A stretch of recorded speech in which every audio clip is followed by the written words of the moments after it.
하나의 기쁨으로 천 개의 아픔을 이겨내고 계속해서 읽어드리겠습니다.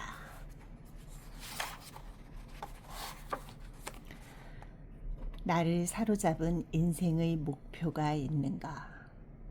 모든 사람은 어딘가에 사로잡혀 살아갑니다. 무엇에 사로잡혀 사는가에 따라 인생이 결정되기도 합니다. 중독에 대한 흥미로운 내용을 다루는 책이 있습니다. 제랄드 메이가 쓴 중독과 은혜에 이런 대목이 나옵니다. 모든 사람은 어딘가에 중독되어 있다. 그러나 대부분 사람은 자신이 중독자라고 생각하지는 않는다. 중독은 영어로 addiction인데 이 단어는 양도하다, 굴복하다는 뜻의 라틴어 addictcare에서 유래했습니다. 즉, 중독되었다는 것은 무엇인가에 굴복당한 상태, 무엇인가에 사로잡혀 나를 스스로 통제하지 못하게 되는 상태라고 이해할 수 있습니다. 무엇에 혹은 누군가에게 사로잡혀 사는 것은 자랑할 만한 일이 아닙니다. 그런데 성경을 보면 자신이 사로잡혀 있다는 사실을 너무나 자랑스럽게 고백하는 한 사람이 있습니다. 바로 사도 바울입니다. 그는 빌립보서에서 이렇게 고백합니다. 내가 이미 얻었다 함도 아니요 온전히 이루었다 함도 아니라 오직 내가 그리스도 예수께 잡힌 바 된 그것을 잡으려고 달려가노라. 빌립보서 3장 12절. 사도 바울은 예수님을 만난 후로 지난 30년 동안 복음 때문에 매도맞고 추위와 배고픔 그리고 강도의 위험과 온갖 수모를 다 겪었습니다. 그러나 그는 죄수의 신분으로 로마에 잡혀갔을 때 베스도 총독 앞에서 당당하게 말합니다. 바울이 이르되 말이 적으나 많으나 당신뿐만 아니라 오늘 내 말을 듣는 모든 사람도 다 이렇게 결박된 것 외에는 나와 같이 되기를 하나님께 원하나이다 하니라. 사도행전 26장 29절. 온몸이 쇠사슬에 매인 죄수의 몸으로 복음을 전하는 그를 보고 베스도 총독은 바울아 네가 미쳤도다. 네 많은 학문이 너를 미치게 한다. 사도행전 26장 24절라고 합니다. 그러나 바울은 미친 것이 아닙니다. 예수를 만났고 예수의 포로가 된 것입니다. 예수님을 만난 사람은 예수님에게 사로잡히게 됩니다. 인생의 새로운 목표를 발견합니다. 내 전부를 던져도 좋을 만한 가치를 발견했기 때문입니다. 무엇을 표대로 삼고 달려가고 있습니까? 나 자신에게 한번 물어보기 바랍니다. 그것이 정말 내 인생을 걸 만한 목표가 맞습니까? 내가 잡고 있는 그 표대 끝에서 우리가 만난 분이 누구입니까? 케냐 마라토너 엘리우드 킵초게는 2016년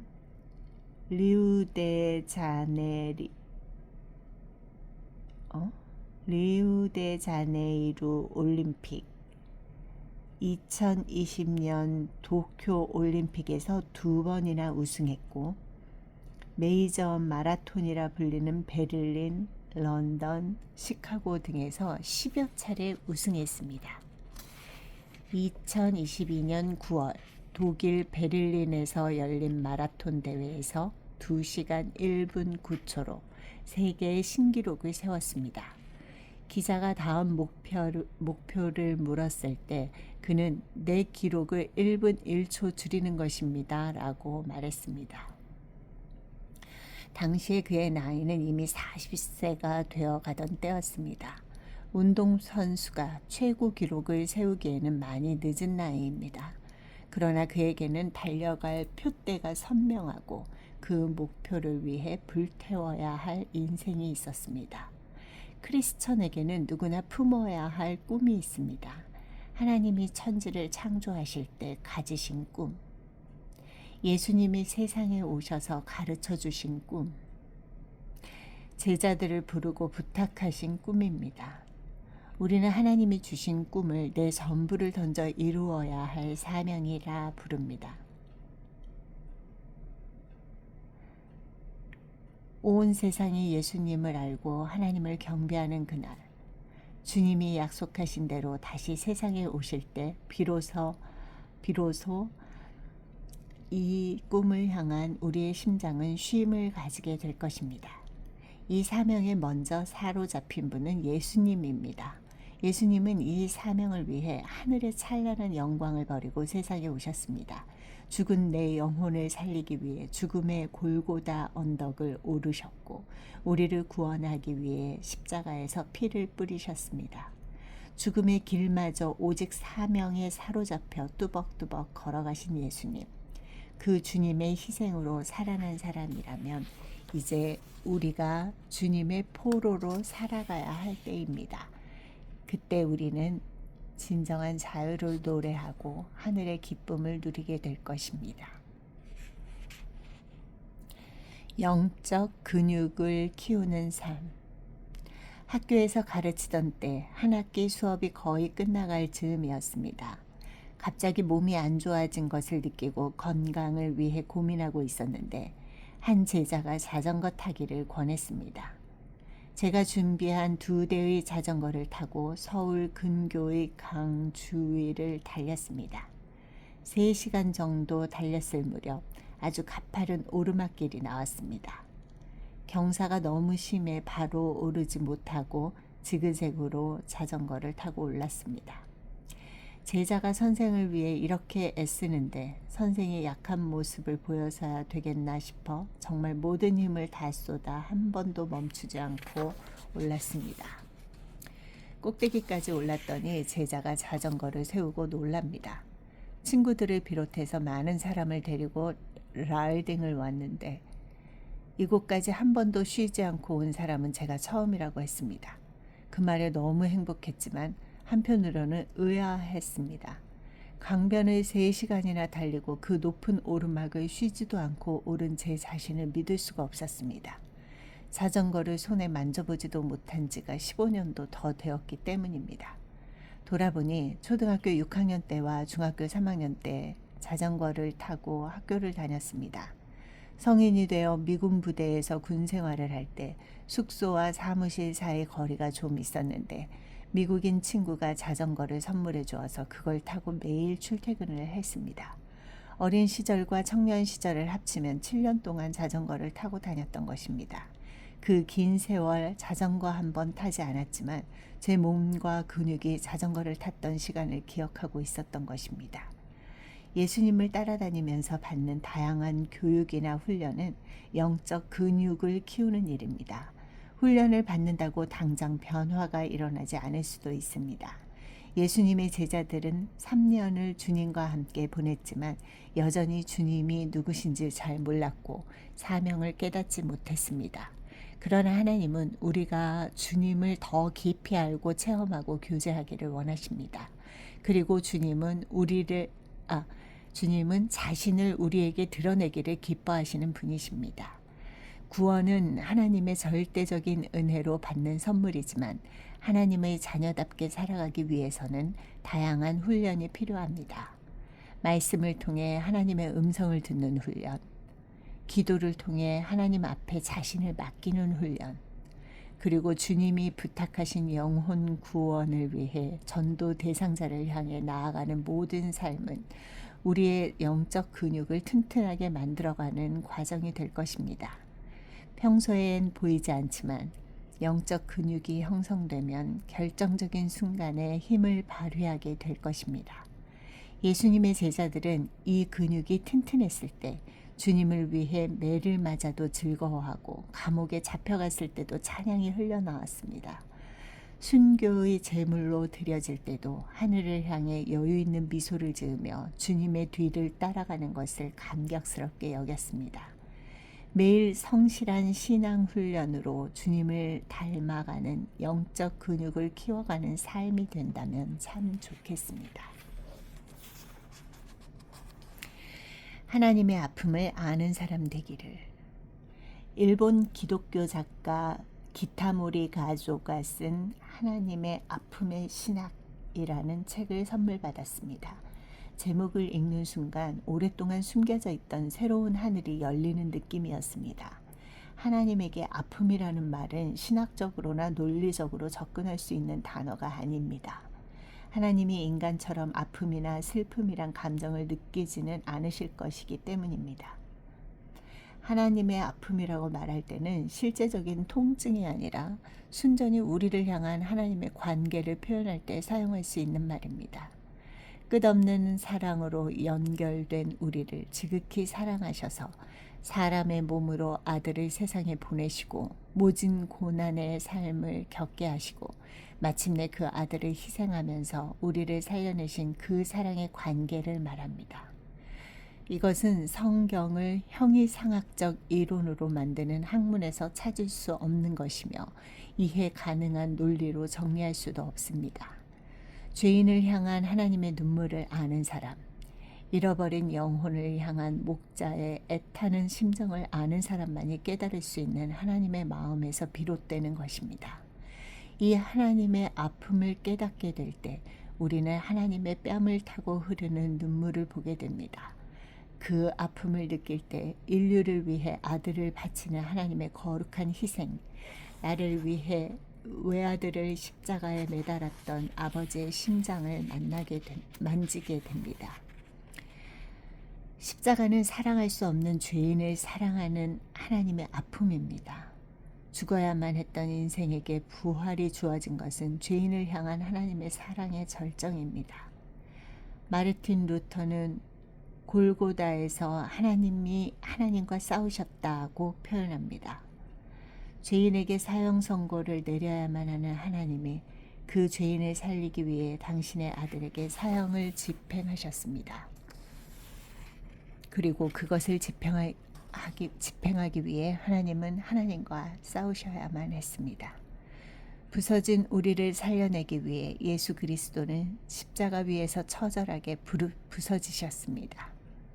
평안과 자유를 상실한 우리에게 평안을 주시기 위해 하나님의 아들은 모든 평안을 박탈당하고 자유를 포기하셔야만 했습니다. 이 예수님을 소유한 사람은 삶의 모든 희망을 상실해도 여전히 희망의 노래를 부를 수 있습니다. 절망의 늪에서 소망을 잃은 사람이야말로 진정한 소망을 찾았노라고 소리치게 만듭니다. 상처 입은 영혼은 그 자리에서 피어나오는 회복의 꽃향기를 맡게 됩니다. 예수님이 우리 모든 상처를 친히 자신의 몸으로 감당하셨기 때문입니다. 진정한 복음을 만나는 사람은 하나님의 아픈 마음을 아는 사람입니다. 그리고 모든 아픔에서 우리를 자유하게 만드신 하나님의 선물 때문에 하늘 기쁨을 노래하는 사람입니다. 성경은 이 모든 것을 성취하신 예수님의 십자가를 이렇게 소개합니다. 그러므로 예수도 자기 피로써 백성을 거룩하게 하려고 성문 밖에서 고난을 받으셨느니라. 히브리서 13장 12절. 주님, 부디 우리 심장에 주님의 아픔을 심어주소서. 십자가의 예수를 생각할 때마다 하나님의 아픔의 소리가 울려 퍼지게 하소서. 그래야 연약한 인생은 순간이라도 주님을 향해 걸음을 멈추고 감사의 기도를 드릴 수 있겠나이다. 천상의 노래.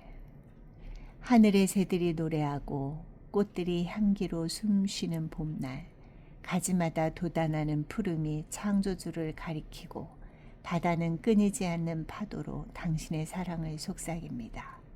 오직 당신을 향한 단 하나의 꽃을 피웁니다. 밤이면 별들이 숨결을 지키고 바람의 노래가 꽃잎을 열 때 가슴 깊이 품은 이 마음 당신 앞에 고요히 엎드립니다. 자비의 손으로 저를 다시 일으켜 주소서. 잔잔한 그 사랑으로 이 누추한 마음을 어루만져 주소서. 그때 내 영혼은 만발하여 당신의 향기가 되리이다. 오, 내 전부이신 나의 주님, 그 사랑의 손길에 내 영혼은 하늘을 노래하고 그 기쁨에 취한 내 마음 하늘빛 속에서 춤을 추나이다.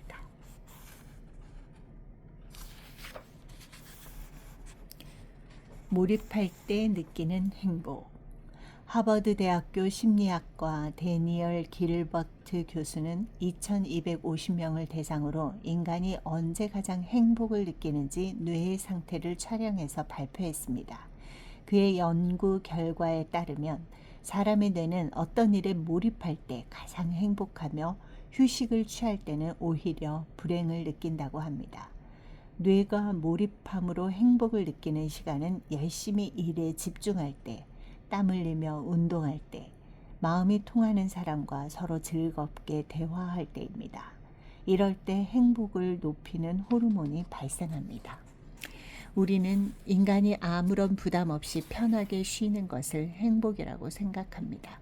그러나 실제로 인간은 무엇인가 하고자 하는 의욕이 결핍될 때 불행 지수가 높아진다는 것을 알 수 있습니다. 하이데거와 쇼펜하우어 같은 철학자는 무료함, 즉 권태라는 것이 인간을 불행하게 만드는 주범이라고 말합니다. 자신을 끊임없이 자극하여 새로움에 도전하고 그것에 몰입할 때 사람은 최상의 기쁨을 경험하게 됩니다. 미하이 칙센트미하이도 그의 책 몰입에서 마찬가지 주장을 합니다. 어떤 일에 집중하게 될 때 시간은 화살처럼 지나가며 그때 우리는 평소에 경험하지 못하는 최상의 기쁨을 경험합니다. 이러한 몰입은 때로 상황을 초월하여 사람에게 무서울 정도의 상상력과 창의력을 제공하기도 합니다.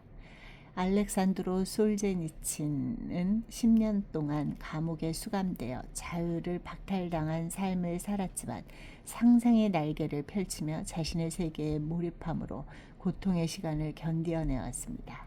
그의 고백은 자유를 누리며 살아가는 우리의 의식을 깨우는 망치 소리처럼 들려옵니다. 총을 들고 있는 교도관들이 윽박 지르는 소리를 들으며 풀이 죽은 죄수들 사이에 서 있을 때도 내 머릿속은 시와 이미지가 물밀듯 떠오르는 것 같았다. 그 순간 나는 자유와 행복을 누렸다. 어떤 죄수들은 가시철조망을 끊고 탈출을 시도했지만 나에게는 어떤 철조망도 없었다. 나를 포함한 죄수들 모두 고스란히 감옥 안에 있었지만 사실 나는 그곳으로부터 먼 비행을 하고 있었던 것이다.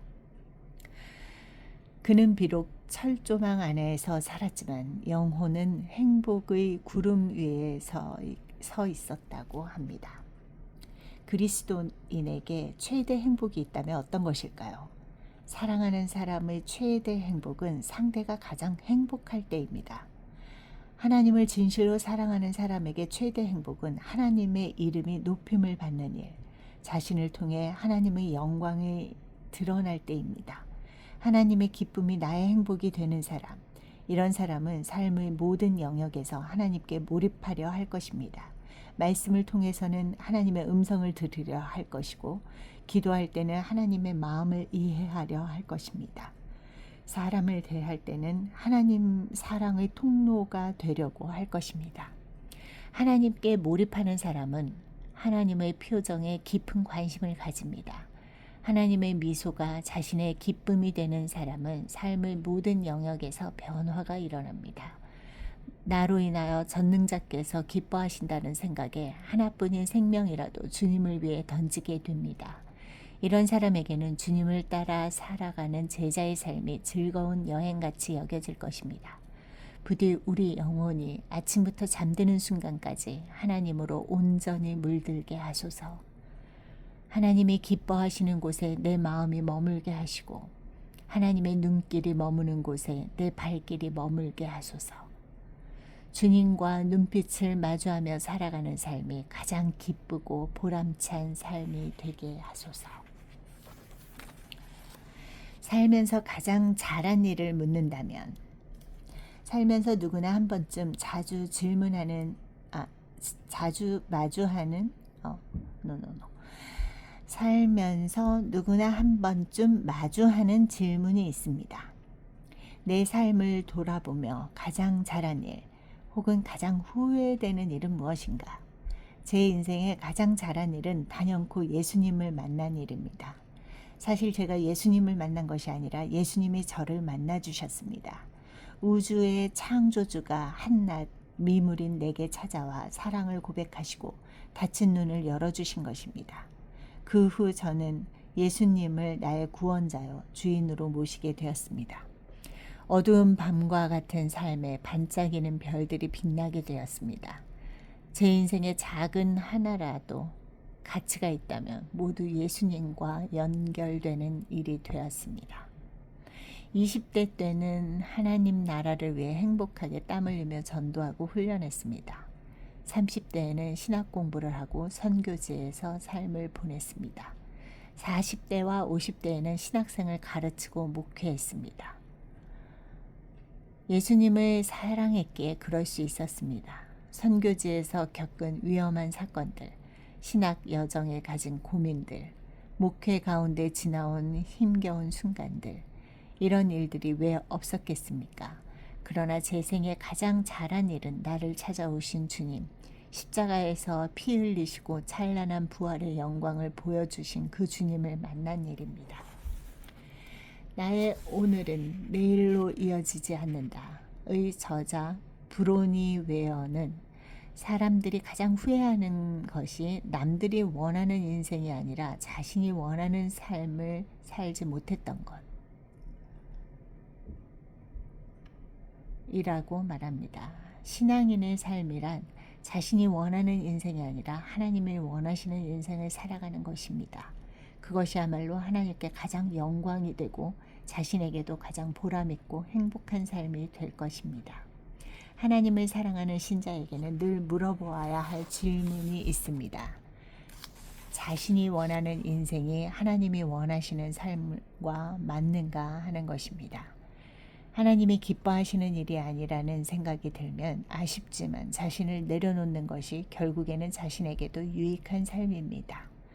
하나님이 원하시는 것이 소망이 될 때 우리는 참 기쁨과 보람이 넘치는 삶을 경험하게 될 것입니다. 그러나 아무리 하나님을 위해 살아가는 인생이라 해도 돌아보면 누구에게나 후회가 있기 마련입니다. 그래도 삶의 모든 순간을 돌아볼 때마다 우리가 드리는 고백이 있습니다. 모든 것이 하나님의 은혜라는 고백입니다. 돌아보면 부족함으로 얼룩진 삶이라 해도 자비하신 하나님의 손길이 여전히 우리를 붙들고 빚어가시기 때문입니다. 이제는 기도의 무릎을 꿇을 때 말을 많이 하기보다 잠잠히 주님께 제 마음을 들려드리고 싶습니다. 아름다운 자연을 바라보며 주님이 들려주시는 소리를 듣고 싶습니다. 주님의 마음과 제 소망이 잘 맞아떨어지면 참 좋겠습니다. 그렇게 된다면 제 삶의 가장 잘한 일은 주님을 믿을 뿐 아니라 즐거이 주님을 따라가는 삶이 될 것입니다. 가을에 주님과 나눈 대화. 긴 여름 햇살을 견딘 나뭇잎이 곱게 물들며 말을 걸어옵니다. 지금이 너도 물들 때야. 풀들은 어제보다 더 낮게 눕고 지나가는 바람이 속삭입니다. 입술보다 먼저 젖은 눈으로 기도해. 나는 아무런 말도 꺼낼 수 없어 방향도 없이 들판을 걷다가 해질녘 어스름 눈앞에 내릴 때 두 손을 모으고 기도를 드립니다. 기도할 말도 잊은 채 하늘을 바라볼 때 마음 깊이 소리가 들려옵니다. 빈 그릇에 하늘이 머문단다. 어둠이 내리고 별들이 머리 위에 반짝일 때 아파하는 영혼에 주님이 말씀합니다. 오늘 기도가 흙에 묻히면 머지않아 들판에 꽃들이 피어난단다.